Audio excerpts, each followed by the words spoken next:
dos, tres, sabroso. Your mama, she love it, Your papa, he dig it, Your brother, he dig it. Siggy, diggy, diggy, diggy, diggy, diggy, diggy, sabroso. Your mama, she love it, sabroso. Bienvenidos. Hello, everyone. Me llamo Molly Rose. Soy parte del equipo de Burners Sin Fronteras y estoy súper emocionada para guiarnos durante esta experiencia con mi colega Christopher Breedlove. Hemos diseñado el evento de hoy para incluir a nuestra diversa comunidad aquí. I just said that we've designed today's event to be as inclusive of our diverse community here as possible. So some segments of the program may be in Spanish or English. I am Molly. I'm a part of the Burners Without Borders team, and I am super excited to be co-hosting us through today's event alongside Christopher Breedlove, who you'll meet in just a moment. Hey everyone, my name is Christopher Breedlove and I am from Burners Without Borders and Burning Man Project. And to start us off this morning, I wanted to give a little context for our day together. We're here to share an experience. We're here to share a meal. We're here to hear a story. And we're here to gather around a virtual table with our community down in Nogales today. We're brought here together by two different organizations, which is Alight and Burners Without Borders with Burning Man Project, along with a host of friends and creatives who all believe that everyone should have a little piece of home, no matter where they are in the world. And so what we've done today is we've put together an event that's supposed to bring us into three different parts of our bodies, which is three different acts. So Act 1 today is going to be about using our hands that we all just played with Yergis. And we're going to be exploring recipes and talking about the importance of food in making home.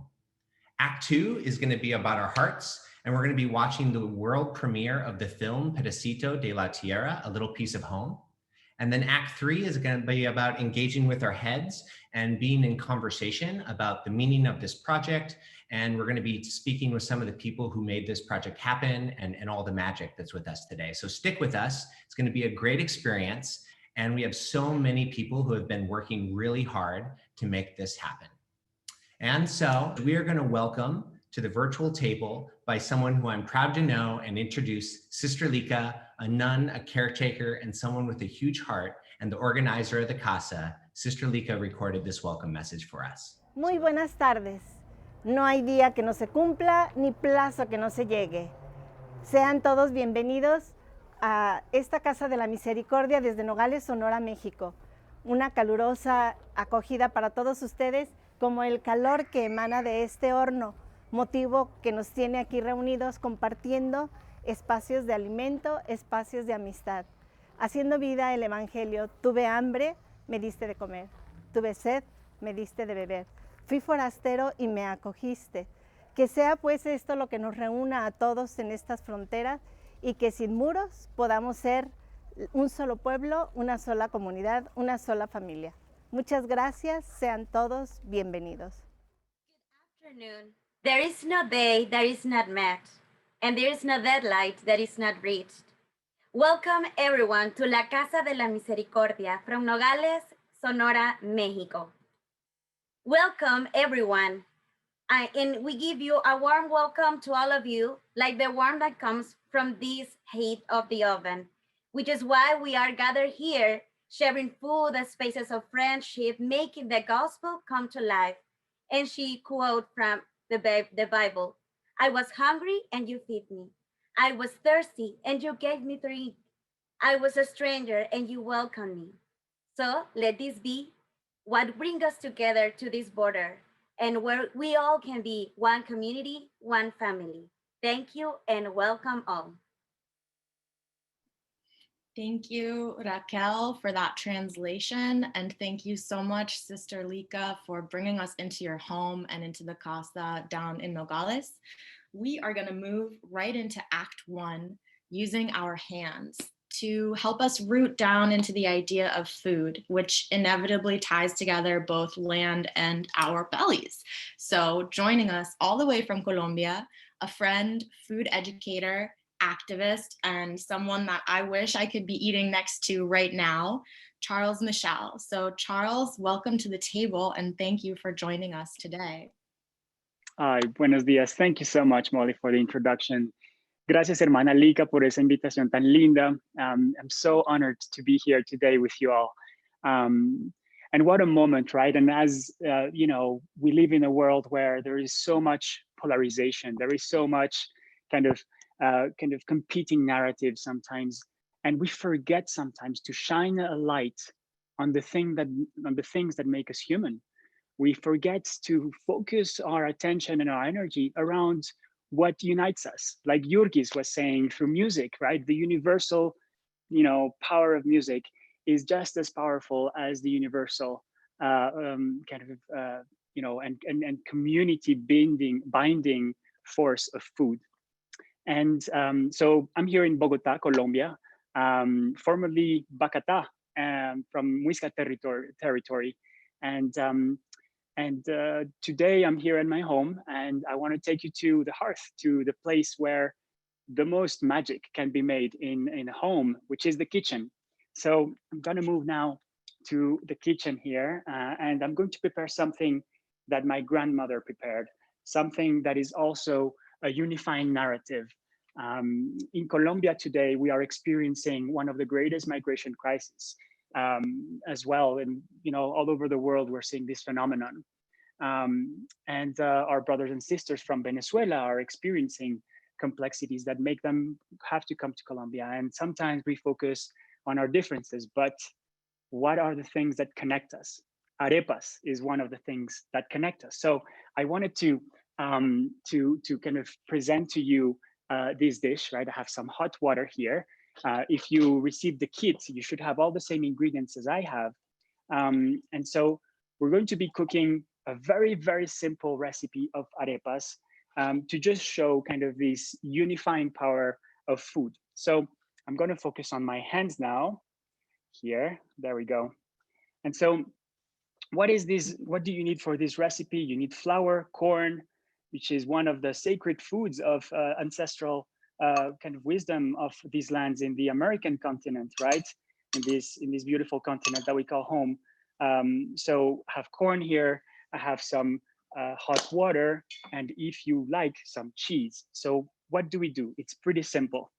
We're gonna bring in the corn, which is very much the energy, right? This plant has absorbed the solar energy for a whole season to be able to, and condense it in the form of food through the grains. I'm just gonna add a tiny bit of water, right? And you're gonna start adding just a tiny bit of water, right?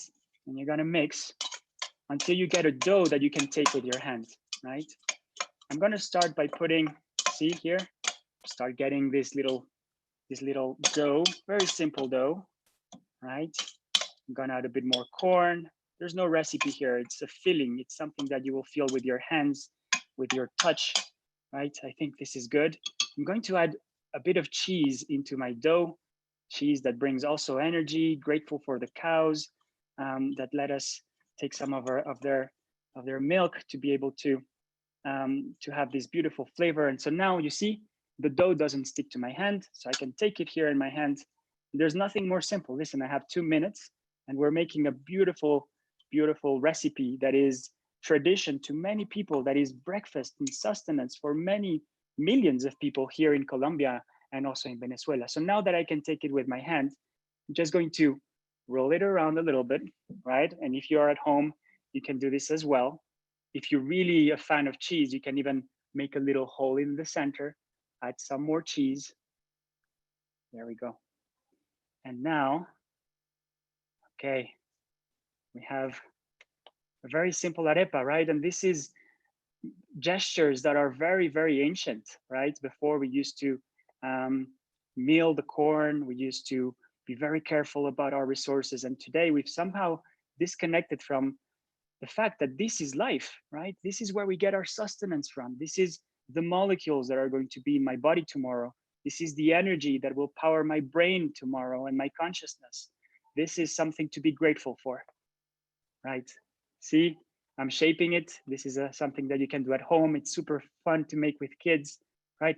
I'm gonna take here in a little plate, and now I'm gonna go to the fire, to the hearth, right? Okay, I'm going to move here, and I have these here. I'm gonna wait until it's a bit hot to then put my arepa to cook. And it's going to be super simple. Very important, when you put your arepa on the fire, it has to be hot. So I'm going to just let it for a little minute there, warm up before starting to cook it. And in the meantime, I want to share with you how kind of grateful we are to be able to have this space with you all here. And I'm going to be taking you on a journey. First, we're going to go to Nogales. We're going to see the work and the recipes of these women, the mothers that are right now in Nogales. We're also here from Chef also in Tijuana, and Chef Eloy as well, chef from Sonora, right? I'm going to start cooking my arepa now that it's a bit hot here, right? I'm going to put it in medium to low. After it's very hot, medium to low heat. And then I'm going to kind of turn it around every 2 or 3 minutes, right? So I'm going to leave it there, and I'm going to be back here on the fire in a second. Now I'm going to sit here, and we're going to start this journey through culture, through narratives that unite us. And so we're going to start by visiting Sister Lika, Hermana Lika. Buenas tardes. We're going to be hearing from Hermana Lika, and also hearing from Rosa Beltran from Michoacán, who is going to show us how to make tortillas, the same ingredients that we're using here, right? Corn, but prepared in a very different way. Señor, Hermana Lika, ¿está por ahí? Gracias, Charles. ¿Cómo están? Bienvenidos. Ya estamos aquí, la familia Casa de la Misericordia, preparando los alimentos. Y podrán estar de acuerdo conmigo que las familias en ambientes o en contextos de comida se fortalecen las relaciones y a veces se restablecen con el signo de la alianza. Ahorita vamos a presentar Rosa Beltrán, les dirá cómo se hacen las tortillas. Hola, buenos días. Mi nombre es Rosa Beltrán. Soy originaria de Marabatío, Michoacán. Yo les voy a explicar un poquito sobre las tortillas. La tortilla es muy fundamental para todos nosotros. En especial, pues, la utilizamos con toda la comida. La tortilla, a veces cuando no tenemos que comer, simplemente la comemos con sal. Les explico un poquito sobre cómo se elabora. Se pone a cocer el maíz con cal. Eso se le llama nixtamal. Enseguida se muele en un molino y obtenemos lo que es la masa. Aquí mi compañera está, ya esto es lo que salió del maíz. Está amasando la masa y enseguida tenemos el comal. Es un comal que ya está caliente, se prende con leña. Este comal le nombramos fogón, es un fogón para nosotros. En él se elaboran las tortillas y pues ya cuando se empiezan a inflar las tortillas es porque ya están. Aquí ya las tenemos listas. Así es como queda la tortilla para disfrutar cualquier comida. Muchas gracias, Rosa. Gracias. Voy a interrumpirle un momentito antes de usted seguir para poder traducir un poco. Well, Sister Lika, say hi from Nogales, Mexico. She's the sister-led that works in La Casa de la Misericordia. And we can see all the female residents that right now they're doing the tortillas. That's a really typical dish from Mexico and well, a lot of places in Latin America. And it's made from corn. So she took us through all the process. They got the grain corn, and then they smash it, and then they mix it with water. And then as the same process of that arepa, we make it the shape with our hands and then place it into this heated pan. And so that right now they're showing us the final product. It's a delicious tortilla. Gracias, Raquel, por la traducción. Gracias, Doña Rosa. Muchas gracias por mostrarnos cómo están haciendo las tortillas. Thank you so much for showing us this beautiful tradition, Rosa. So now we're going to move to another point of the border. Tijuana, a border town, border city in the west coast of Mexico. And so we're going to be visiting Oso Campos. Chef Oso is an amazing chef who's going to be from his kitchen showing us how he his creation. So he invented this, super inspired dish called Gorditas sin Fronteras. So Chef Oso, muchas gracias por estar aquí con nosotros. Thank you so much. Take it away. Hey, hello, good evening, buenos días, buenas tardes, good afternoon, good night, whatever you are. I'm also from Tijuana, and well, basically we're gonna make a thing called Gorditas sin Fronteras is the name of it, because we are all here together with the same inspiration. Well, it's just the gordita is just basically an equivalent or a different presentation of arepa or tortilla, a corn tortilla. So in this case, I choose plantain to one of the ingredients. So I'm gonna cook the plantain whole in the fire a little bit. So first I'm gonna open the fire pit. I'm gonna move the coals a little bit, and then I'm gonna put my plantain there. I leave the skin on because the skin helps a lot on the process of cooking. So the plantain kind of steams and cooks in its own juices. So it's gonna take around 4 to 5 minutes for that to happen. Maybe I've just flipped it once. Also, the good thing about cooking in such an intense heat level increases the flavor of sugars on the plantain. So it tastes a lot better, like caramelized fruit. So let's say we have gone through some minutes now, and that happened. So after that, what I do is I make a puree out of the plantain and put half of masa, regular corn masa, with the plantain puree and make a dough out of it. And basically it looks like this. And then I added some cheddar cheese. I chose cheddar cheese because basically I think that cheddar is like the most American dish. I mean, most American cheese I could think of. So what I'm gonna do now is gonna make a little round shape. It's like a tortilla, but it's fatter. So that's why it's called gorditas or fatty. So it's really simple. I already have a flat surface. It's good to cook it without oil because you don't really need any source of oil with all the ingredients you have here. I mean, the cheese has already some kind of a grease, so that should be enough. So let's say it takes around a couple of minutes also for it to cook. And meanwhile, I was making like a black glaze to represent the borders. It's a sweet glaze. For that, I've been using, or I always use ashes of everything. We have onion ashes and tortillas, pretty much burned, completely dehydrated.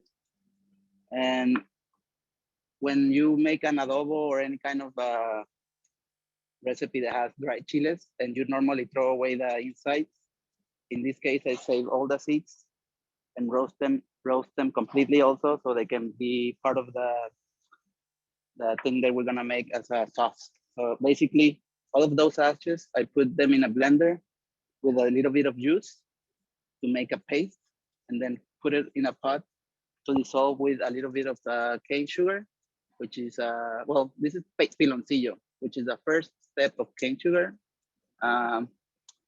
It's also really traditional in all of America that we use it for any type of dish, dessert, or anything like that. And at the end, what we're gonna do is basically dissolve that piloncillo into the ashes and some water or juice. And you're gonna have a sauce, which is gonna look like this. Oops. So something like that. And so I think our gordita is pretty much made. So I'm gonna have a little one here, extra that I made a little bit earlier because of the time that I have. Let me move my thing. So yes, I basically chose this. This is how it looks at the end. It's just cook both sides. It's like an arepa. And the symbolic part of it is that I wanted to somehow demonstrate that we can break the borders like music does. Also, food does the same. So I did this black sauce to kind of represent all the things that we don't really like, which is the border. And I like to use this cotija cheese, which is a really dry, salted cheese that makes it a good topping, and also kind of the idea of like, you know, white clouds, white hope, which white means in my mind, it means transformation. So at the end, we can just transform and erase a little bit of the border in a dish. So it's just simple, but I think it's also quite tasty. So we can try it, whatever you are. Well, this is it. Gorditas sin fronteras. Patties without borders is the name of the thing. Muchas Qué gracias. belleza. Hermano, hermanoso, qué bacano, qué linda filosofía. What a beautiful dish, what a beautiful philosophy, what an artwork. Thank you so much for making this and sharing with us. Okay, so now we're going to continue our journey. We're going back to Nogales. This time we're going to be hearing from Norma. Norma is from Guerrero, and she from Mexico, and she's going to be sharing with us a chicken recipe that they're going to eat for lunch today at with the Nogales community. Por ahí estamos, volvemos a Nogales. Por ahí está Norma. Hola, voy a compartir con ustedes lo que es la receta del estofado de pollo. En nuestra región usualmente se hace para casos especiales como bodas, 15 años, bautizos. Ok, mi compañera les va a explicar el primer paso de la preparación. Muchas gracias. I'm going to translate right now. She's Rosa, she is from Mexico, and she let us know about the chicken recipe. You can see in your toolkit in your page number 8. It says it's a really important dish that you can use. You can eat in really important like celebrations like quinceañeras or weddings or Christmas events. So now she's going to introduce us to her teammate that she will take us through the process. Adelante. Hola. Primero que nada, ya tenemos que tener el pollo listo y limpio. Para empezar, tenemos que ponerlo a marinar.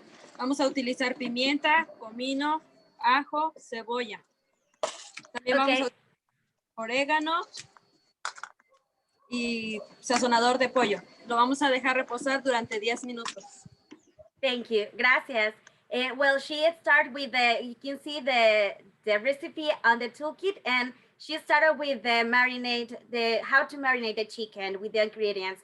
A little bit of garlic, onion, oregano, black pepper, powdered sazzoner, and salt. Adelante. Ok, también nosotros utilizamos lo que es fruta y vegetales. Algunos vegetales los tenemos aquí en nuestro huerto de la Casa de la Misericordia, como ven. Podemos hacer en este tipo de corte. Ponemos cebolla, jitomate, piña, papa, zanahoria, plátano macho, aceitunas, ciruela pasas y pasitas. Enseguida metemos el pollo en este orden y finalmente lo cubrimos de nuevo con los vegetales.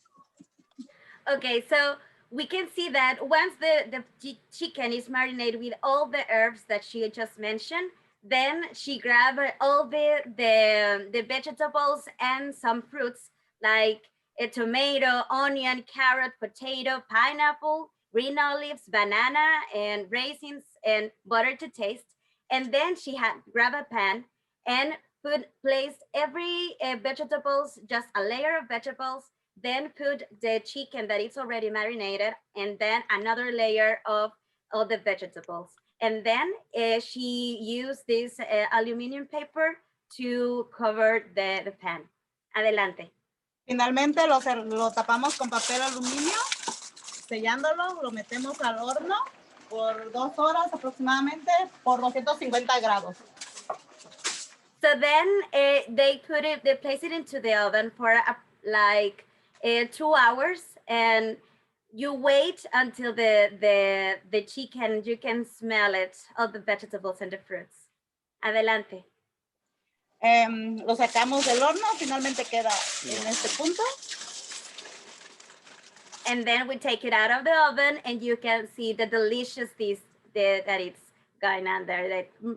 They're going to smell delicious also. Wow, that almost smells delicious to hear. Thank you so much. Muchísimas gracias, Norma y todo el equipo. Qué lindas ustedes y qué lindo ese plato que nos están mostrando. Qué maravilla. Gracias por esa generosidad de compartir. Thank you for the generosity. Muy rico. Lo acompañamos con arroz, chiles en escabeche y sus tortillas hechas a mano. Provecho. Y todos a disfrutar. Buen provecho. And then we enjoy the dishes with some rice. Thank you. With some chili on the side.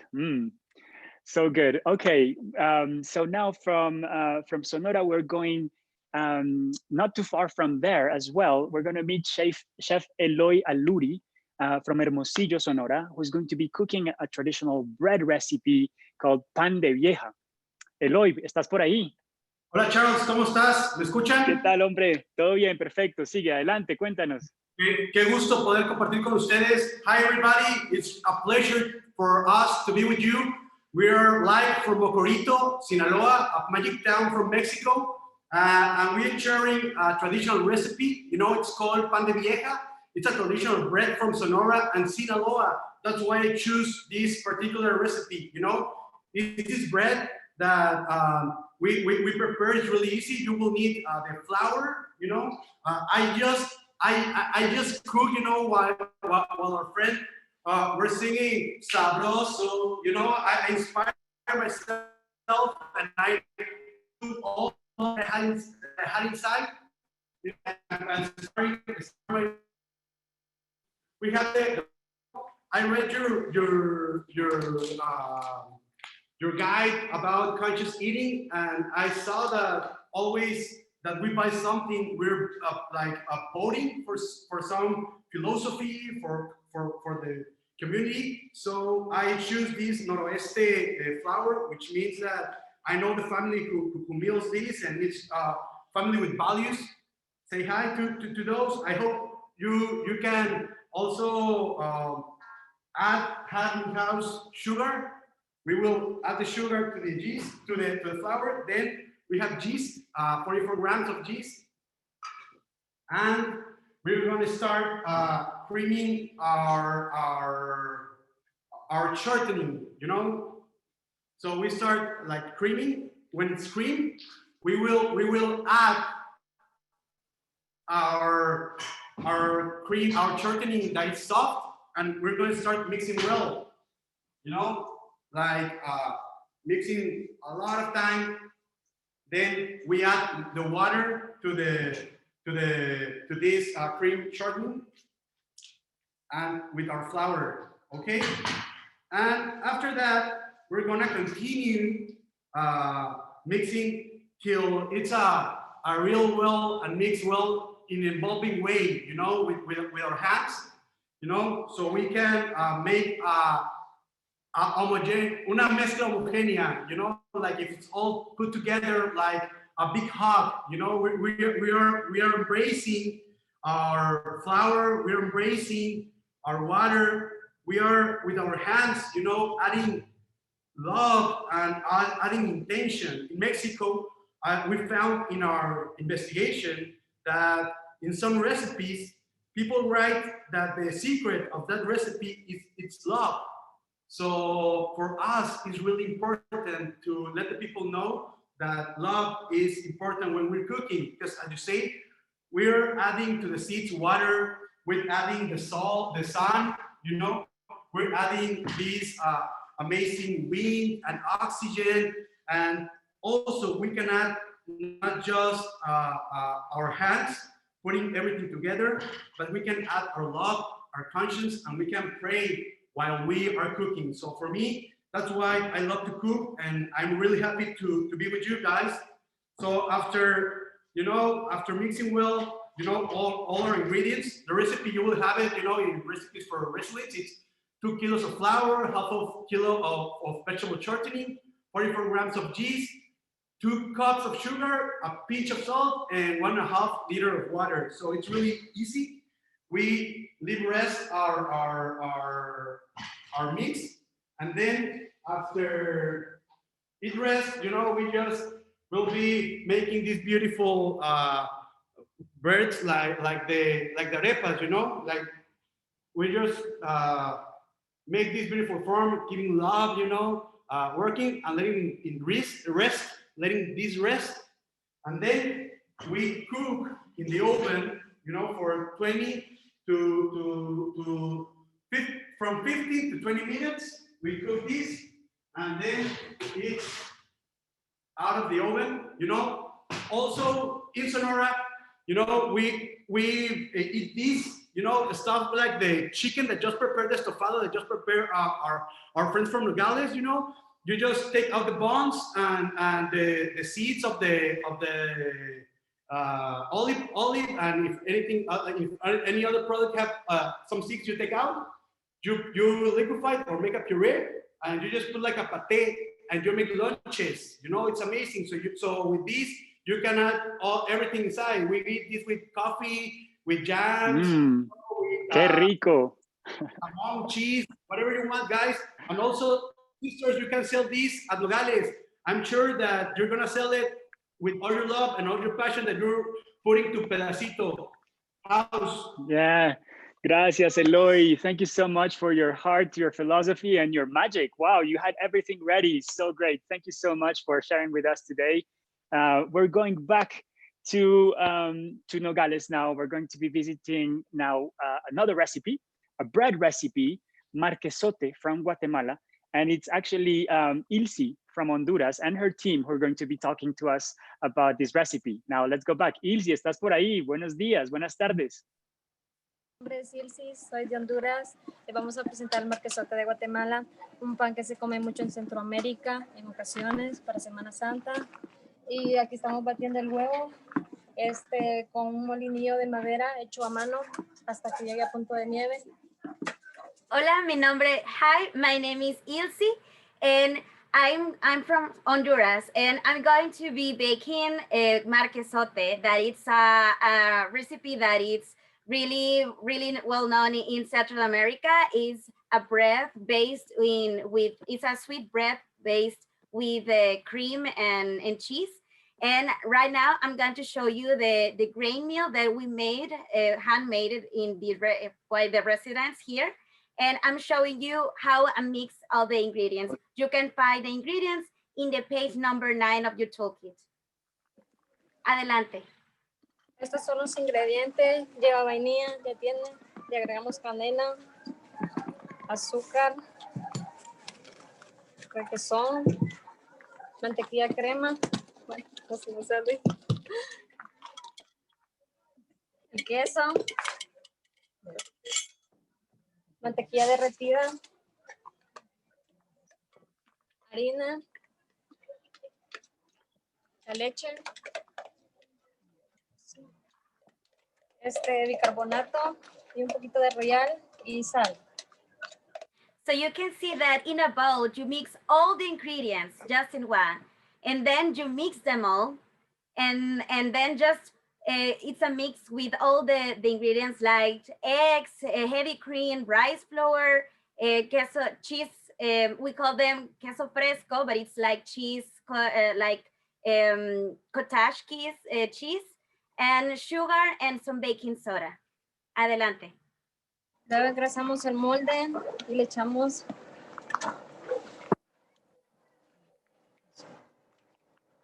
la mezcla.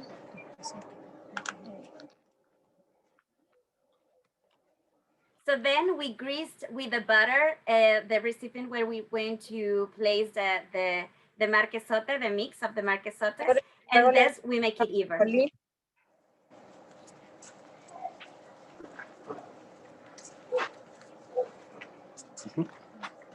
Luego lo metemos al horno y lo dejamos de temperatura a 280 grados, aproximadamente de 40 minutos. Then we make it even and then put it in place into the oven for around 40 minutes in a preheated 280 degrees.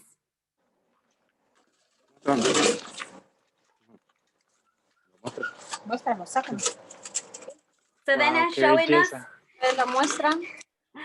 they're showing us the final product because it takes a lot. So they already make some marquesote so we can show us the dish. Wow, wow, that's beautiful. Muchas gracias a todas, Ilse. Bueno, ahora ya vieron el horno. You already saw the oven. That's the horno that was built. That's where we're all kind of gathered together around. Hola, hermana Lika, ¿cómo está? Ahí está con toda la comunidad de Nogales. Qué lindo, de la Casa de la Misericordia. El sentido profundo del alimento es compartirlo, y al compartirlo es la alegría, la amistad y la comunión. Y en este sentido, compartir el alimento es reconocer a Jesús en ellos, y reconocer a Jesús en ellos es la presencia de Dios entre nosotros. En ese sentido, bendecimos nuestros alimentos e inmediatamente pasamos a la comida después de este momento de bendecirlos. Con un rico... Sister Lika is telling us so beautiful words about sharing the food and the sense of the food, that when we gather together, we can see Christ in the face of the other, in the community. So now she's blessing by a prayer the food, so we can share our food and then eat with the blessing of God. Adelante, hermano. Muchas gracias y buen provecho. Thank you so much.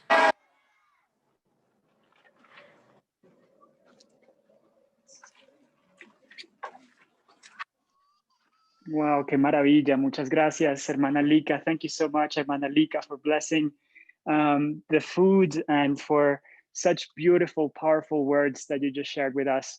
When we are in community, we are in the presence of something greater. When we have beautiful food with us, we are in the presence of something greater. I want to show just gratitude for the woman that just showed us the recipes so generously. I want to share gratitude for the chefs who shared also, for everybody here around this hearth, this horno, right? And all the volunteers, everybody making this possible. The production is amazing. I am amazed myself, and I knew what was going to happen. And I just want to thank everybody for giving their best. And this is just a moment, I guess, for us to realize what can happen around these spaces. Casa de la Misericordia in Nogales, this horno that is the symbol of warmth, of hearth, of being together, of being in community, of seeing our humanity and our shared humanity. And these are the spaces that this initiative wants to build all along the border, and hopefully in borders beyond the US and Mexico one. That is why we're here together today. And there's an invitation for all of us to support with volunteering also, but also financially, if we can, $1, $5, $10, $50, $1,000, whatever your heart is telling you. There's going to be a link in the chat. And I'm so grateful to have had the opportunity to share with you. It's actually perfect. My arepa is ready here. I'm also going to be taking a bite in gratitude for all of you, all of us, and for finding and creating this better world our hearts know is possible. Thank you so much. Hey, thank you, Charles, Eloy, Oso, hermanas de la casa, muchas gracias. Thank you for sharing your words, your food, your recipes with us. If you were someone who was cooking along with us today, we would love for you to take a picture of your meal or of your bread, whatever it is that you've made, whether you made it today with us beforehand, right now, or later on.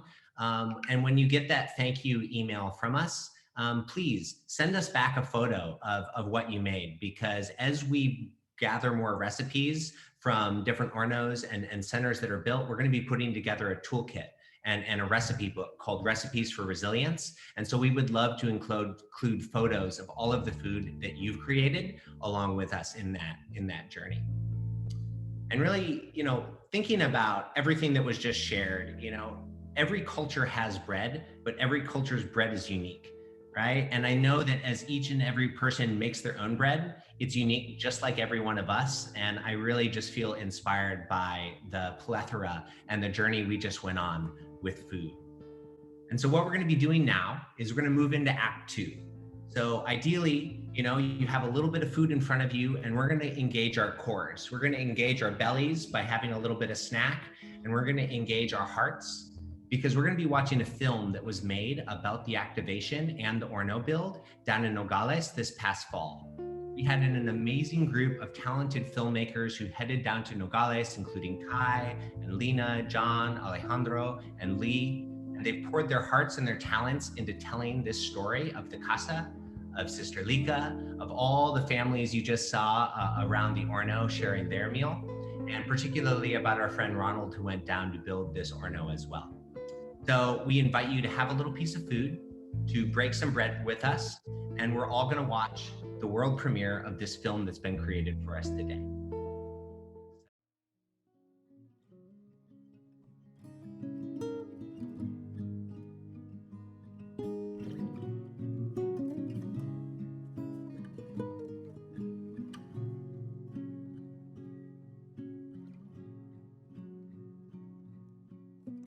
Mi padre fue asesinado cuando yo tenía 8 o 9 años. Mi mamá se volvió a casar con el hombre que se casó, fue amenazado por los carteles. Sí. Tuvimos que huir de nuestra casa. Ahora que ya soy de edad, esperemos casarnos cuando tengamos un lugar seguro. Todo eso ahí, abandonado, y tener que ir a otros lugares a empezar de cero. He pasado por muchos países, he pasado por 5 fronteras. Pues ahorita estamos esperando una solicitud de asilo para poder entrar a los Estados Unidos. Tengo 8 años, ya tengo un año aquí. Y todo por culpa de gente mala que en nuestro propio país tenemos. Mi vida estuvo en peligro, está en peligro, pues hasta el día de hoy yo no puedo regresar a mi país. Fue una trayectoria muy fea, muy fea, muy fea. Cuando Lika se acercó a nosotras y la conocimos, o sea, cambió todo. Buenos días. Mira. Van a hacer sorpresa para los niños. Van a hacer sorpresa. Me dicen madre, me dicen Lika por mi nombre, hasta abuelita resulté. Entonces, crear el espacio, coordinarlo y que esto funcione. Este espacio es como la espera y como una preparación, yo digo también, de serenidad y paz para cruzar a Estados Unidos.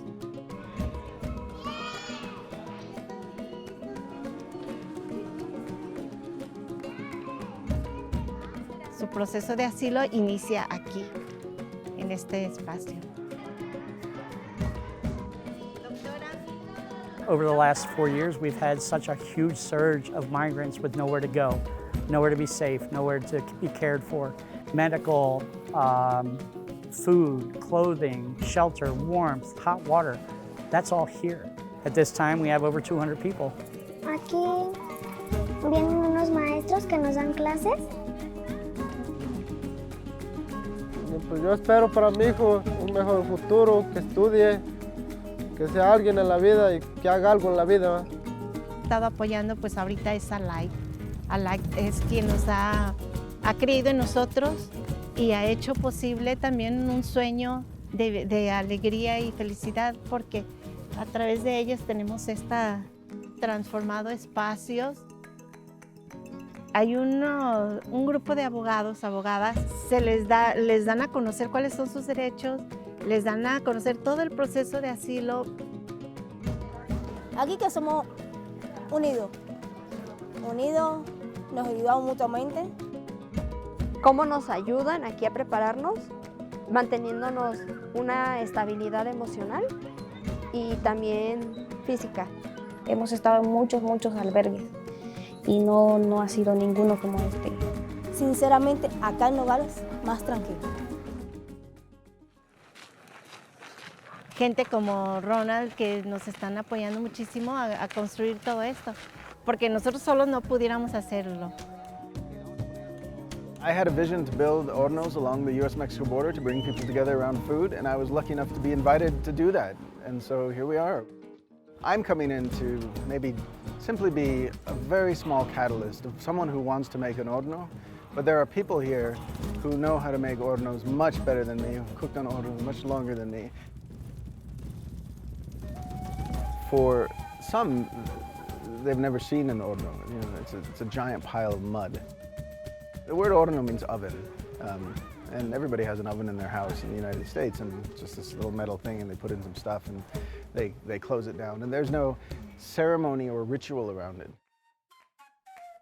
When I say this is an oven made out of earth, it's made out of the ground right beneath our feet. It's made out of the clay and sand, and we just make it into bricks. And it's not a product that you buy, but it's something that you make, something that anyone can do. And it's a technology that's been around for thousands of years.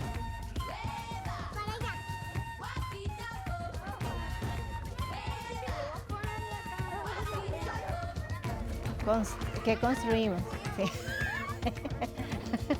Me encanta. Aquí construimos, reconstruimos personas y reconstruimos la humanidad.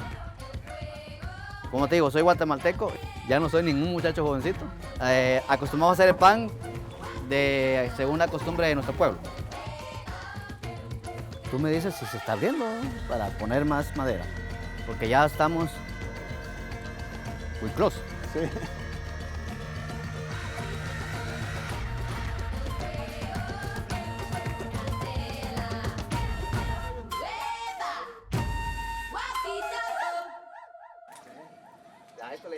The horno, we just finished closing it up, and now we're giving it one coat of plaster.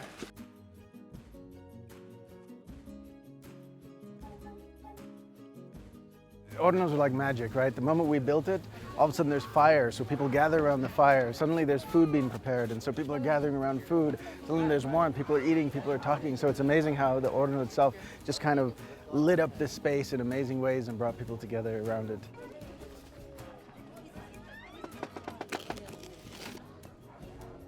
My dream is that we can build 100 of these along the border. I think a bigger dream is that how can we share not only food, but these stories across the border. This horno will be here for hundreds of years, and it's now a member of the community. There was a beautiful sign around here. It said something like, "Fronteras nos divide, pero la tierra nos une." Borders divide us, but the earth unites us.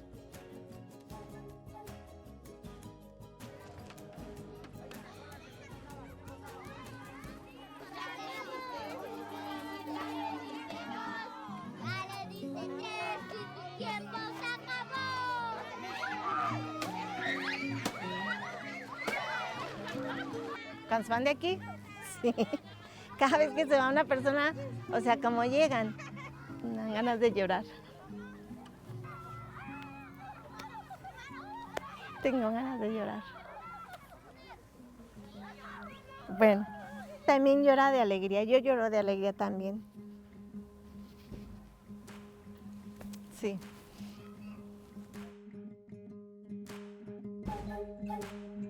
Ahora sí ya estamos listos. Ahora yo sí puedo decir que estoy lista con mi familia para poder emprender ese nuevo viaje.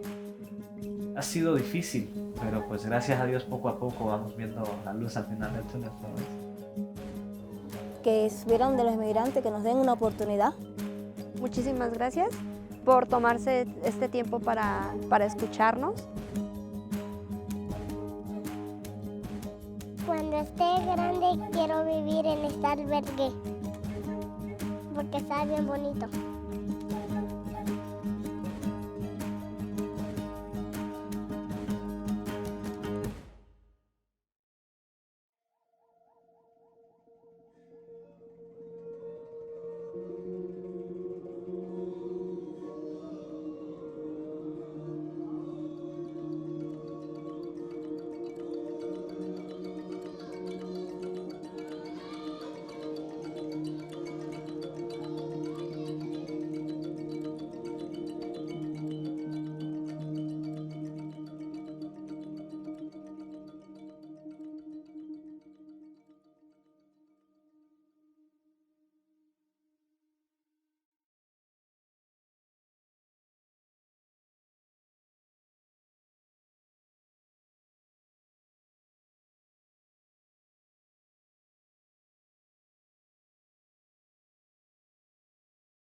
wow, I just really want to thank and reflect the love and the courage that I really saw in all of the people who shared their stories in that video. And this is a fundraising event. Wow, words, you guys. Maybe I should take another deep breath after watching the film. But this is a fundraising event because we support those in our global community who are experiencing a crisis of home. And this is not a new issue. But right now, I feel like so many of us are just a few steps away from forced migration, whether it's because of environmental crisis or economic crisis or social issues. And my hope would be that if I were to find myself in this position, that I would be received with the respect and the care that people find at the Casa and that Alight supports through their work around the world.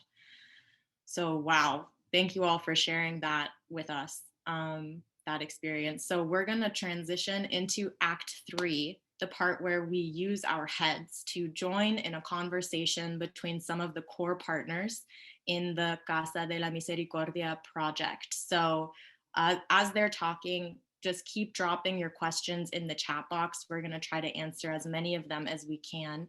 And I am just honored to know and to welcome Sister Lika, Casa Director and Radical Badass Catholic Nun, Annie Nolte-Henning, Alight Director of the Americas, and amateur orno builder and also educator, activist, and artist, Ronald Rael, who's the most recent winner of the Beasley Design of the Year Award by the Design Museum for his installation of pink seesaws along the US-Mexico border.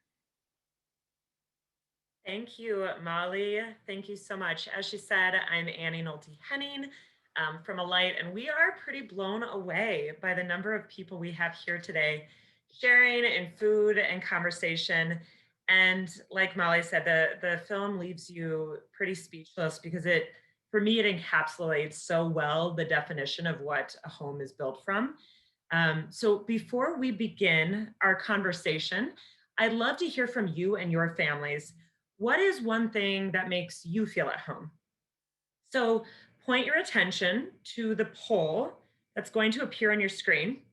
And I encourage you to take a moment, ask the kiddos that you're with or your family members to really start thinking about how you define home. And I'm excited to see these results.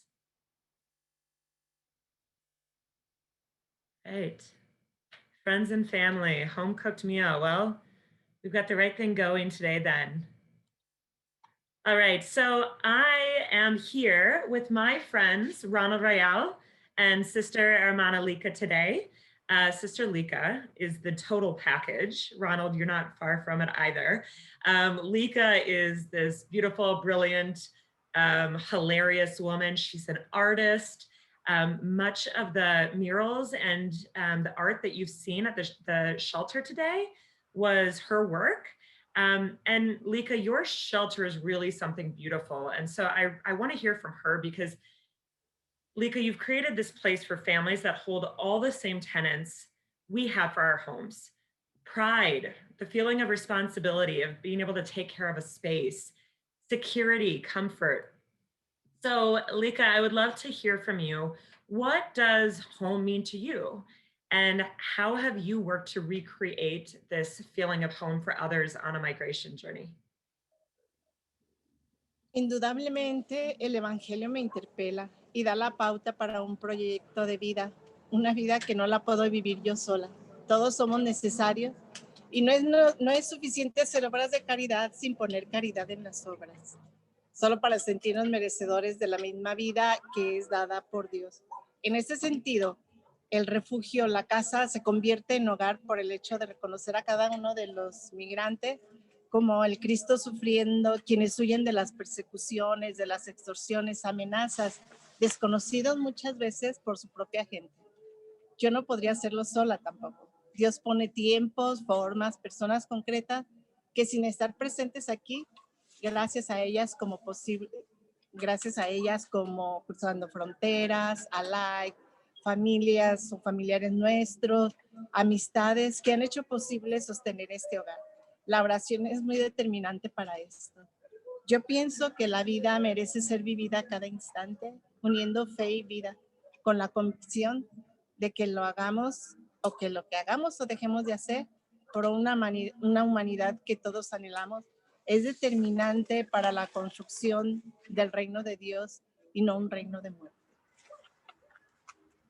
Without a doubt, the gospel challenged me to and gives me the guideline for a life project. A life that cannot make it alone. We all are important, and that is not enough to do charity, but you have to put charity into actions just to feel the worthy of being alive, which is given by God.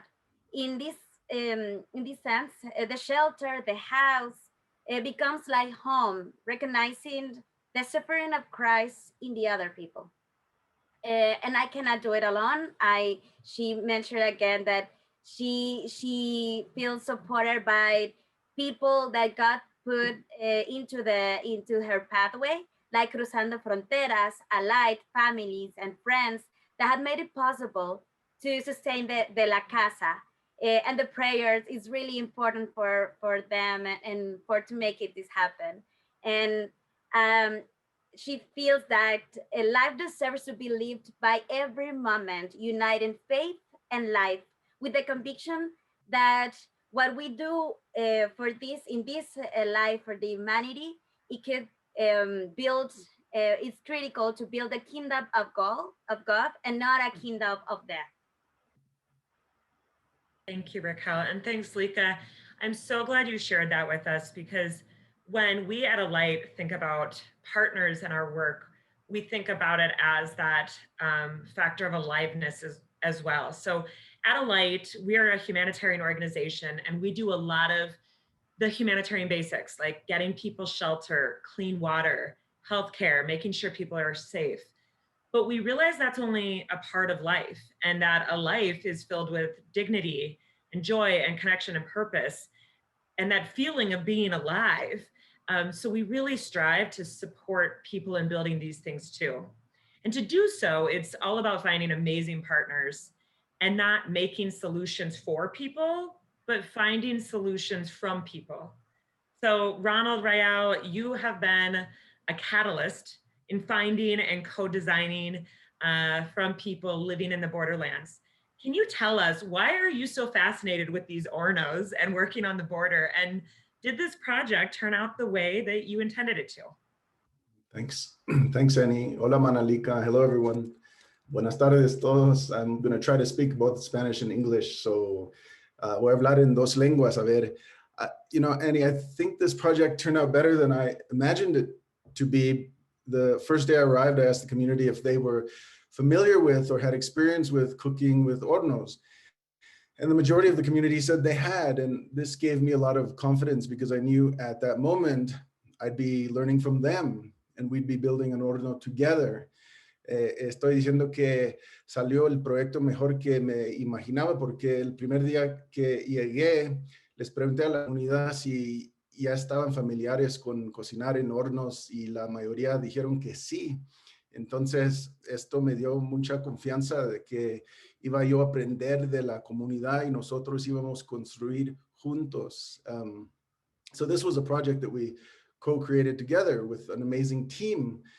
El horno fue construido con un equipo increíble, gracias amigos, and I learned so much from everyone and really enjoyed hearing the stories from Juan Carlos about his parents who were the bread makers in his village in Guatemala and who built hornos with his father when he was young. You know, aprendí mucho de todos, contando historias como las de don Juan Carlos y sus padres, quienes eran panaderos en su pueblo en Guatemala. Juan Carlos le ayudó a su papá de niño construyendo hornos y ya tenía mucha experiencia en el proceso. I'm fascinated by hornos and working on the border because I come from a tradition of people who cooked in hornos. My great-grandmother was an amazing cook and cooked on an horno outside her little adobe house in southern Colorado, which is where I'm coming to you from right now, a place that used to be the Mexican side of the border between the United States and Mexico prior to the Mexican-American War in 1846. Dije que estoy fascinado con los hornos y trabajando con la gente fronteriza porque yo vengo de una tradición de gente que cocinaba en hornos. Mi bisabuela era cocinera media famosa en mi pueblito y horneaba en un horno fuera de su casita de adobe en el estado de Colorado, aquí en los Estados Unidos, en un lugar que fue México antes de la guerra entre los Estados Unidos y México en 1846.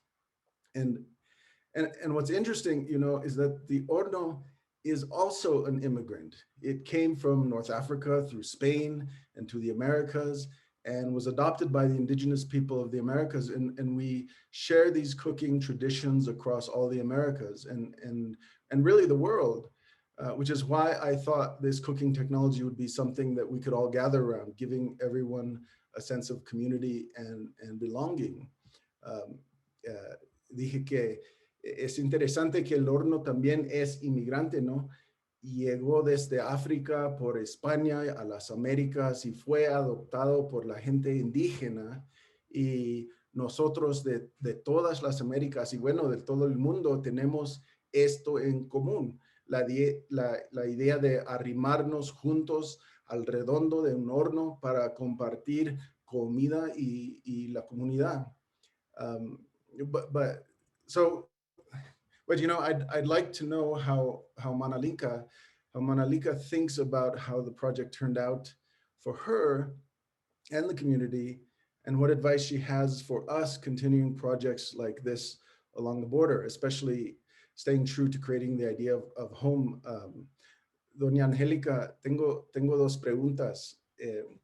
¿Cómo cree que fue o salió el proyecto? Y además, ¿qué consejo tiene usted para continuar proyectos como este en otros refugios, otros albergues a lo largo de la frontera? Ay, Ron, mira, pues yo diría que consejos no tendría que dar. He vivido el encuentro y la llegada de muchos migrantes a la Casa de la Misericordia. He visto sus procesos de adaptación, de aceptación y de trabajar poco a poco en la reconstrucción de las personas, de sus traumas, experiencias por las cuales tuvieron que salir de sus casas, dejándolo todo. Así también vi la construcción del horno como una resignificación de sus vidas. Maravilloso. Más de alguno compartió que al ver terminada la obra, evocaba su infancia en alguna experiencia muy importante, muy positiva, un recuerdo que ahora se hacía tan vivo y como una extensión de su casa. Eso es lo más bonito. Aquí yo hago el paragón del horno con el término hogar. Hogar como hoguera que rescalda los corazones de quienes la habitan. Mi reconocimiento para ti por tu iniciativa y mi única sugerencia sería que sigas con ese espíritu tan humilde y cercano. La inculturación yo creo que es muy importante, es decir, continuar preguntando a los residentes, a los migrantes que van llegando y escuchar cómo ellos construyen en sus países los hornos y así se van a seguir reconstruyendo muchos hornos en diferentes partes del mundo. I have lived the arrival of migrants to la Casa de la Misericordia. I have seen their process of adaptation, acceptance, and work little by little in the reconstruction of their life. After living traumatic experience for which they have lived their homes, they have lived everything behind. In the same way, I see the construction, in the process of the construction of the adobe horno, a resignification of their lives. More than one resident have shared that once they saw the finished work of the horno, they evoked their childhood in some extremely positive experience, a memory that now becoming so vivid and as an extension of their home. Here, I make the comparison to the oven with the term home. Home as a bonfire that rests in the hearts of those who live in them. And my appreciation for you, Ron, for this initiative. My only suggestion is that you continue with that humble and close spirit. that inclusion of the cultures is very important. That means that you have to continue asking residents and listen to them about how they are building hornos in their own countries. Thanks, Raquel, and thank you, Sister Lika. Sister Lika and the Nogales community, thank you for opening your doors and sharing your food and your recipes with us. This is not an easy journey, and yet you've welcomed us and have been extremely generous. So your time today with all of us is a gift. So I want to illuminate a vision for you all. We asked Sister Lika for her advice because we believe we can do this work 2 more times along the border in the next 3 months. And our big dream is over the course of the next year, we take what we've learned from Sister Lika and the Nogales community and partner with amazing people like the Burners Without Borders community, Ronald Rayal, the film crew, and all of you to scale this idea of a little piece of home along the migrant trail. Because the border is viewed as the final stop on the journey, but there are hundreds of Catholic nuns and amazing people welcoming families all along the trail throughout Central America. The next stop in our journey is to work alongside 2 shelters in Tijuana. One is a mother and son one is with a mother and son who provide shelter and services to LGBTIQ migrants who are fleeing persecution. And the other is with a group of Scalabrinian nuns who offer refuge to mothers and children. And so we'd love for all of you to continue joining us in this vision. Thanks for being a part of this conversation with Ronald, Hermana Lika, and me. I'm going to send it back to Molly and Christopher now in case there is time for a few questions. Yes, thank you so much, Annie. Thank you so much, Ronald. Thank you so much, Lika. I think we do have time for just a couple of questions. And so I'm gonna first ask more of a logistical question that people have been interested in the chat box, which is, how long did it take to build the Horno? And more, how long did that space transformation take altogether?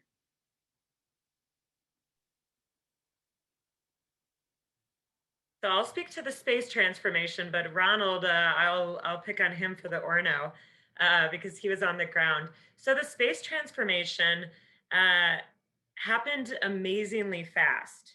And many times with Alight, we implement projects around the world. We work in over 20 countries. We have almost 3,000 staff around the world. And in Mexico, we work with local partners like Sister Lika and amazing mother and son duos. And so the project happened in just a matter of a few days, and a team of Alight staff were headed down to help work on the project. We've done a lot of prep work, and we have amazing, resourceful folks working at the Casa to help us. And COVID stopped us in our tracks. And so the Alight team got stuck on the US side of the border, and the families at the Casa ended up, taking everything into their own hands and doing it on their own, which has been the most amazing lesson learned, is that the families and the people living in these shelters have the most incredible gifts and want to share them during this time.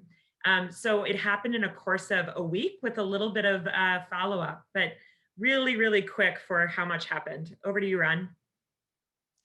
Yeah, the community built all of the mud bricks prior to us arriving, so that maybe they had spent a week or so making the adobes there on site. And when we arrived, everything was ready to go. There was sand, there was mud, there were the bricks. And you saw that amazing line that they used to transport the bricks to the site. And so over the course of 2 or 3 days, we assembled and plastered the horno, and we were cooking. Wow. I'm going to transition us because our time is just going. So I think for our last question, we've had some folks in the chat box who are technically skilled or feel connected to this experience and are wanting to know how to volunteer, whether you need any help in any of the spaces. So I guess the final question is just kind of, how can people get involved, and what are the best ways to show support for this work? Thanks for asking, Molly. Yeah, after seeing the amount of hospitality and commitment that goes into providing truly human-worthy services to shelter residents in Nogales, it is a all hands on deck moment to achieve this goal. So first way is we need to raise funds to expand to 2 more locations. So I'm asking everybody joining today to give. It doesn't matter what you give what you can and what you feel you can manage at this time, because really every dollar counts right now. And with the current COVID situation and the asylum situation, families at the border will likely need our support for a while. So a monthly gift also helps ensure that we can be there for them for the long run.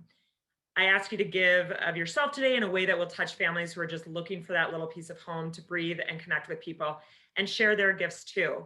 And giving lives in many different forms. And we do need as many hands as possible. We need the Ronalds, and we need the film crews, and we need people that are really just willing to share their talents and their time with us. So I encourage you to start a conversation with us. We'd love to hear from you. We'd love to hear how you want to contribute. Obviously with COVID, it's a little bit more difficult than typically, but we really do want to engage this entire network of people that are here today to be able to scale this feeling of home and belonging all throughout Central America. Great. Thank you so much, Annie. Thank you, Ronald. Thank you, Sister Lika. You know, honestly, it's a pleasure to get to hear about this project from all of you, and the ways that you all give your hearts and your hands and yourselves to this project. And I am just reminded continuously how important the relationships that we create in our lives are, because, you know, it's the relationships that create all of these opportunities, and it's by creating these connections with one another that more of these things are going to happen. So we're getting close to wrapping up our day together, and we honestly just have a few minutes left. We want to keep it tight here at the end. But, you know, I'm sitting here and I'm reflecting on the food and on the film and on the conversation, and I really am left thinking about that idea of borders on the land. And maybe that should be known because we're called Burners Without Borders. And so I think about borders a lot, but really, you know, I'm thinking about how lines that only exist in our minds can create such deep divisions between people.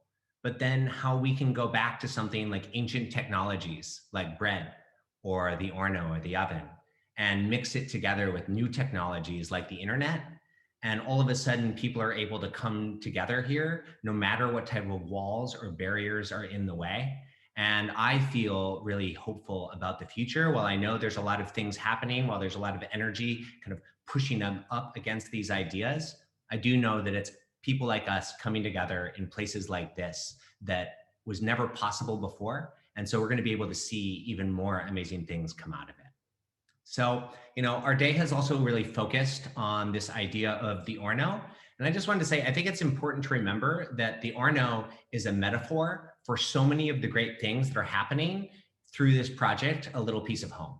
There's a bunch of different spaces in Nogales that are part of Connection, El Jardín, El Sol, and others. And it's not one room in the house that makes a home. It's actually the many aspects of ourselves and our lives that inhabit a space that make us feel at ease and give us that feeling of being at home. And I know that right now in this call, I feel like I'm at home with all of you. And I'm so thankful again for the Casa in Nogales for welcoming us into their home for this call today. The fire and the fire will feed you. Feed the fire and the fire will feed you. Feed the fire, it'll feed you around the horno. The more we share, the more we grow. Esta es una receta para el cambio. A recipe for change. Oh, as we go, find ourselves a little piece of home. Pedacito de la tierra. Pedacito de la tierra. Pedacito de la tierra. Me encanta. Manos, cabeza, corazón.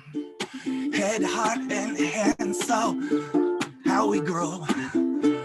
Show us no matter how far we roam, yeah, we all gonna wanna find a little piece of home. Pedacito de la tierra. Pedacito de la tierra.